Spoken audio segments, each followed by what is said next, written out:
السلام عليكم ورحمة الله وبركاته. أصحابتي قيمها بدن كسو دواada janaalkayga Naciimas Home.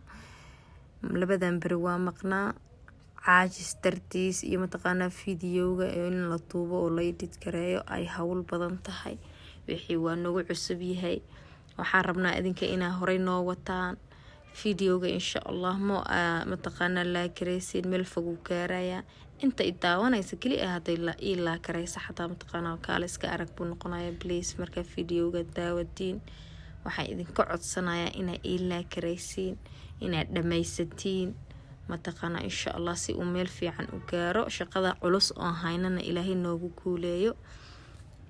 maanta waxaan idin soo tuubay 3 fiidiyow oo quraacdayda ah oo aad u fudfudud oo dab shidaynin. wiilasha iskaabulada ah, gabdhaha iskaabulada ah, qofka raba inuu iscaateeyo qof walba uu ka faa'iideysan karaa. wuxuu ka kooban yahay waa yogurt, xabad moosa iyo mataqaana sabiib iyo blueberry strawberry aniga soo kariyay. qofkii u baahan sida uu sameeyay fiidiyowga kadaal YouTube-ka ugu laaban karaa, uu soo taaban karaa.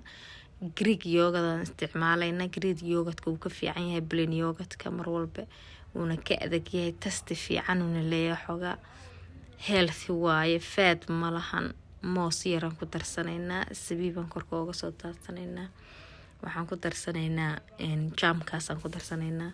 kaale iska arag soo dhadhami, waa ka heli doontaa. yacni marka inta ilmaha quraac u karisid adiga aad rabin quraacda ilmaha inaa cuntid aad caajis dareemayso, wax yarka ah fridge ugu jiray oo mataqaana diyaarsanaa hadana fresh ka ah iska sameeyso.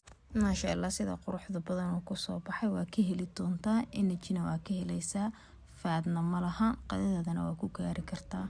soo tijaabi adigana. fiidiyowga labaadaan u soo gudubnay. fiidiyowgan wuxuu ka kooban yahay asna fruitis qalalan, fruit la qalajiyay. waa macaan yahay, waa loos iyo mataqaana apricot iyo sabiib. apricot Soomaaliya ma yaalo, wax lagu dhaho Soomaaliya aniga ma kasay, halkan la ku arkay.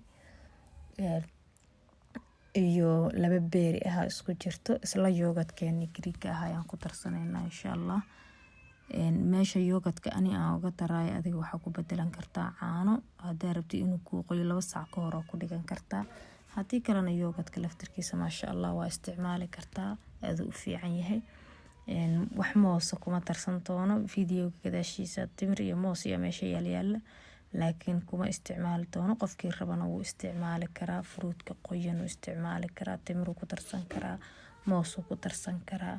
adiga choice kale ma fahantay. sanaya aniga yar sida intaas aan isku darsanaya iyo malabka la iska arag. soo tijaabi, asagana aad u fudud yahay, asagana energy fiican ka helaysaa, waana vitamins maasha Allah.